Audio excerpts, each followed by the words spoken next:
Encyclopedia Britannica Educational Corporation presents a study of human life, the occult, mysteries of the supernatural.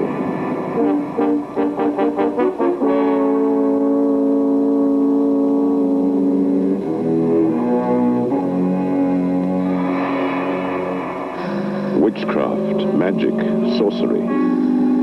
These ancient supernatural ways to explain the unknown we now call the occult. In the not-so-distant past, it was widely believed that certain people could communicate with the dead, cast spells, and foretell the future.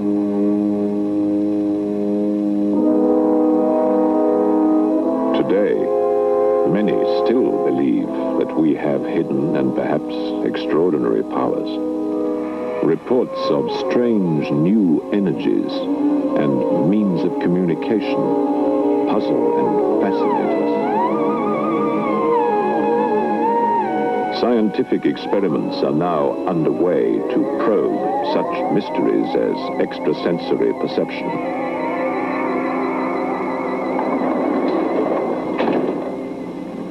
Hello, I'm Christopher Lee. Like many of you, I have often wondered whether devils and demons, witches and warlocks really exist. If there are people who do have psychic powers, and if there really is life after death. More and more people are asking these questions and are daring to explore one of the true mysteries of the unknown, the occult. Many of us only experience the occult through horror films, such as The Legend of Hell House.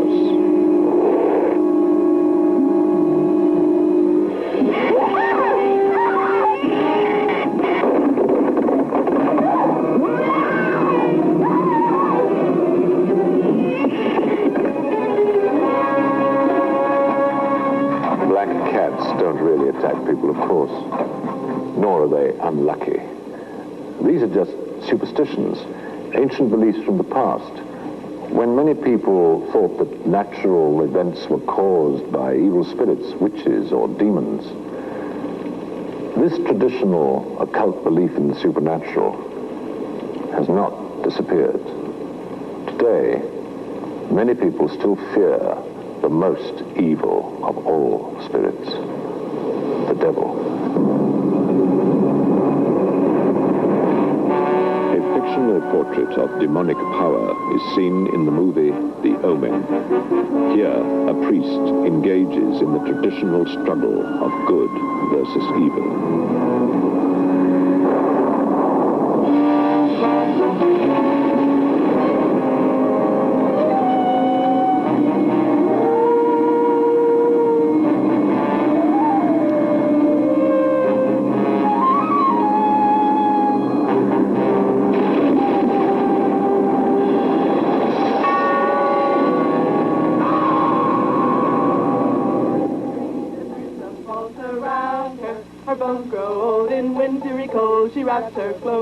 A dark night, flickering lights, chanting witches, a perfect vision of evil. But witches are not necessarily evil. They are simply believers in an ancient religion which predates Christianity. To protect themselves from persecution, they formed secret groups or covens of 13 members each. Here we see the fascinating ritual of modern-day witches. What is the password? Perfect love and perfect trust. Those are the correct words. I welcome you in the name of Diana. I purify you from all anxiety. I purify your mind to think of her. I purify your eyes to see the goddess's ways. Blessed be. Blessed be. While there is no evidence that witches have supernatural powers, they are still feared, for it is known that some witches worship the devil and practice black magic. These witches, however, do not.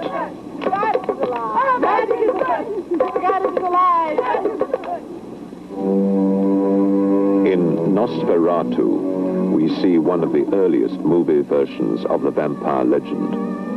Vampires do not exist, but like many occult beliefs, they symbolize our deep fear of death and the unknown.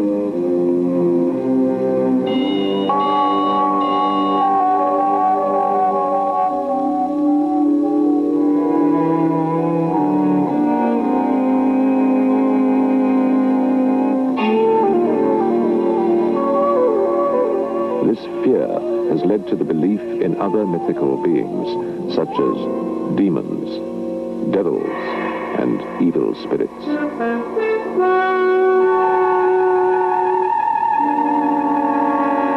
These terrifying figures were once held responsible for many of life's most frightening experiences: death, disease, and madness. Ancient beliefs and ancient images continue to exert their power, for there are still many things science cannot fully explain. I believe that astrology is based on science. It's based on astronomy, which is mathematical calculations. But just like anything else, it's an art. The 12 signs of the zodiac are the most familiar symbols of astrology. The belief that the position of the stars at our birth affects our character and our future. For thousands of years, astrologers advised kings and generals and thereby influenced many historical events. Even specific parts of the body are thought to be connected to the stars. To peer into the future is an age-old dream. And though science has not shown astrology to have any basis in fact, millions still read their daily horoscopes. Psychic powers and astrology are related just like psychic powers are related to everything else. I think that the whole human race is becoming much more psychic, but it certainly means that astrology is a lever into the subconscious.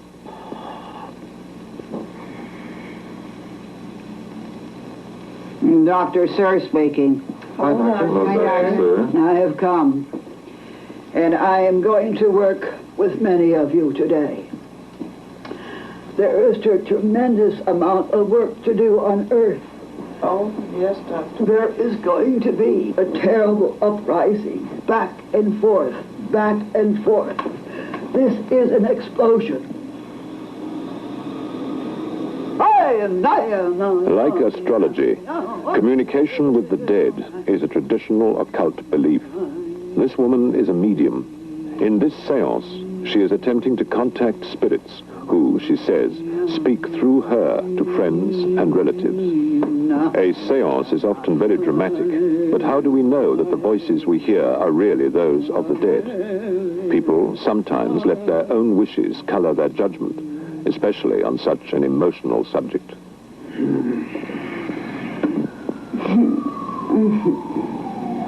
Hello, Snelch. Hello. Why don't you tell the people who I am? Well, it's my mother, and the reason I know is because she called me by an unusual pet name that she used to use when I was a little boy. It's S-N-I-L-C-H. It's called Snilch, and I've never heard that word anywhere. My son, there are many, and there are many waiting to come through. Fine. Can the dead really speak to us, or is it just an illusion? There are sometimes other explanations for the apparent success of a seance. If ghosts do exist, and some people are convinced that they do, what would they be like? Would they be friendly and talkative? Or would they be troubled, even angry? Next, from the movie Legend of Hell House, you will see the horrifying power and destructiveness of an enraged spirit.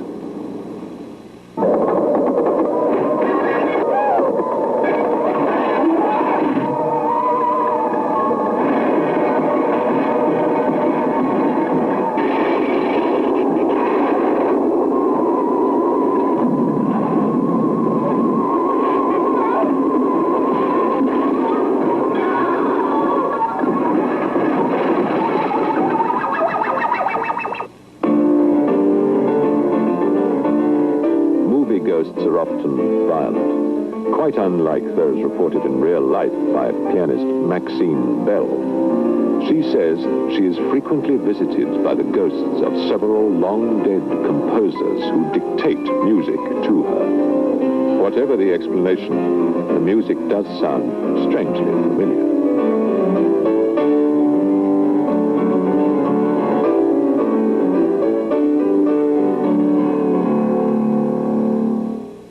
In 1938, I started hearing a full symphony orchestra, and I wasn't able to shut off the sound, and it was playing music in the style or the idiom of Tchaikovsky.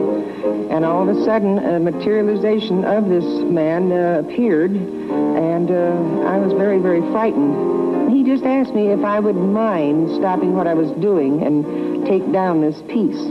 But I had never had any training whatsoever in composition. And I said to him, why don't you give this to someone more experienced, someone who has mastered orchestration or composition? Why give it to me? He said, no, because you're a more sensitive receiving set.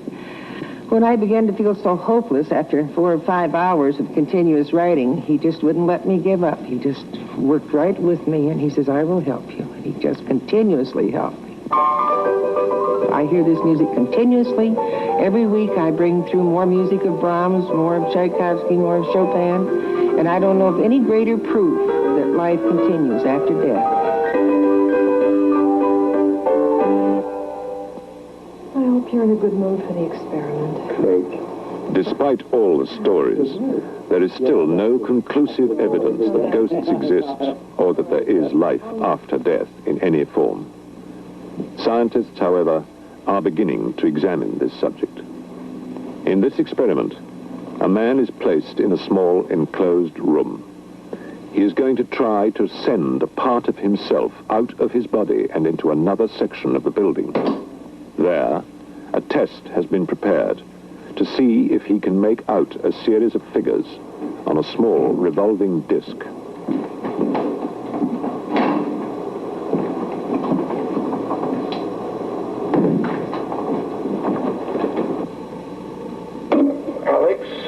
Are you ready for the first trial?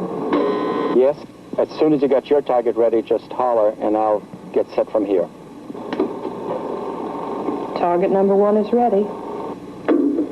Fine. The target number 1 is ready for you. Take a good look. Okay. I'm breathing now to form the light. My other body is taking over. Thousands of people have reported out-of-the-body sensations. As this man describes leaving his body and floating down these corridors, we get a sense of what this mysterious experience may be like. My body, my second body is there now. I am now at the box, looking in. Very good. Tell us what you see. Lower left hand. Left arm.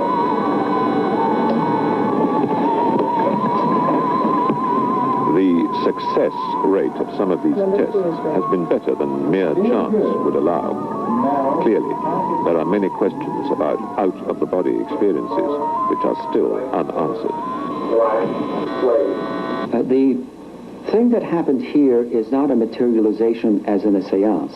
What happened here is a bilocation, which means I was at 2 places at one time. Now, that might be quite scary to some, and usually when somebody gets out of the body first time, he's scared stiff. But if you start to ruminate and think about it, it gives a joy. To me, it is certainly the step toward survival after death. If I can be at 2 places at one time, therefore, that other thing that is outside of there has to exist after death. It just doesn't die away with the body. So I think it's a step made towards that direction. Scientific experiments like these could someday, one way or the other, prove if there is life after death. In the meantime, many ordinary people are searching on their own. They are concerned with the mysteries of the mind, the power to heal the sick, to read people's thoughts, to move objects by psychic energy. Some even believe that that power is already there within us, just waiting to be tapped. What we're first going to do is we're going to join our hands over and under in this method.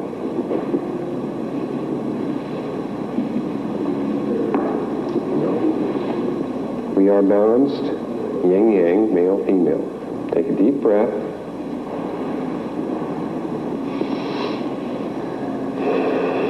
This gets the system going. The people in this group are discovering abilities some of them never suspected they had. As it is moving. Sitting under pyramids, which they believe increase the flow of energy, they are learning that with enough concentration, they can actually bend a spoon. You feel it become loose.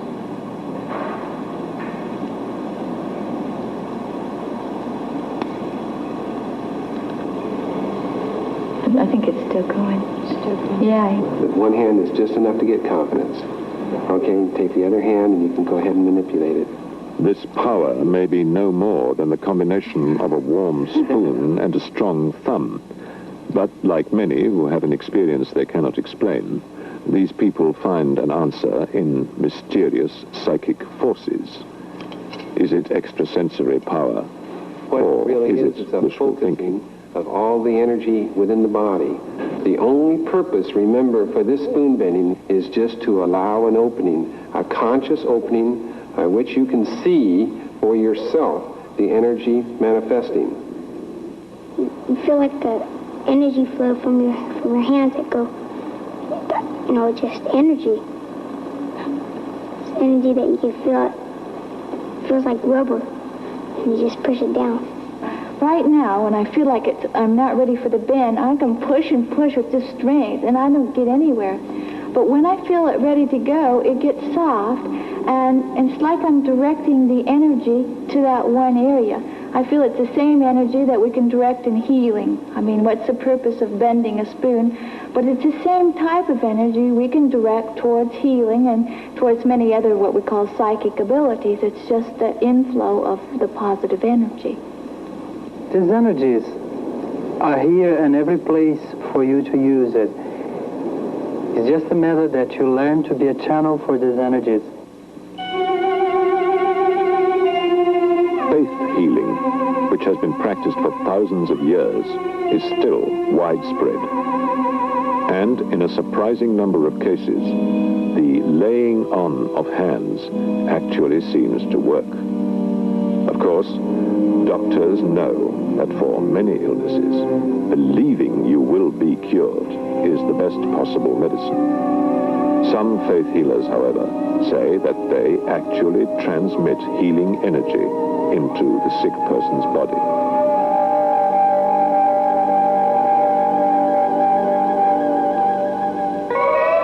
Using a process called Kirlian photography, scientists are now trying to take pictures of this psychic energy. In this example, part of a leaf is cut away. When the larger part is charged with electricity, an aura or outline of the entire leaf can be seen. Whether this aura is a form of energy or simply the result of the electric current is still being debated.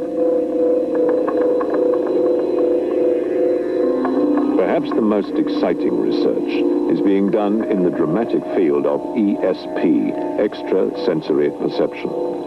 Mentalists and others have long claimed the ability to read people's minds.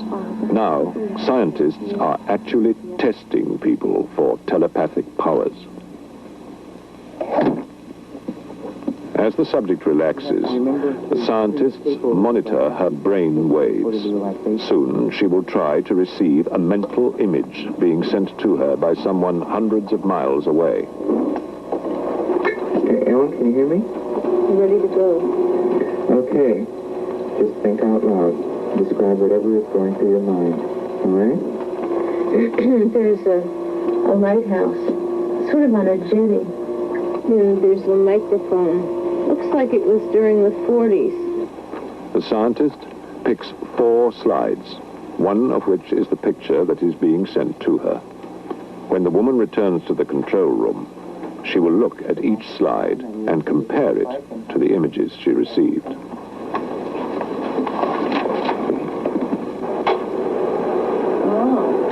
My first image was of a dome-shaped lighthouse, wasn't it? It was my very first image. A fish. Jack Benny. Oh, these are hard. These are very hard. A train. My first choice is the lighthouse. The windmill.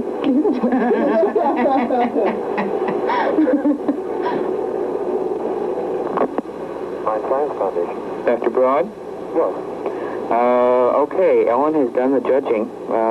Which of the targets was it? It was number 560. 560, Jack Benny. Jack Benny. Well, we had a miss. I thought about Jack Benny. Did you? Yes, in the 40s radio thing, television radio thing.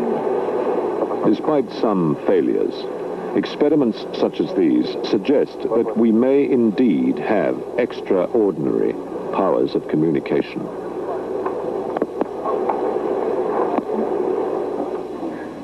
The occult continues to fascinate us because of the natural human desire to understand and control our world. We would all like to know what lies beyond the grave, why evil exists, and whether we have supernatural powers. In times such as these, when people feel powerless in so many aspects of their lives, the occult is particularly appealing. But as science unravels these mysteries, what seems incredible today may be commonplace tomorrow.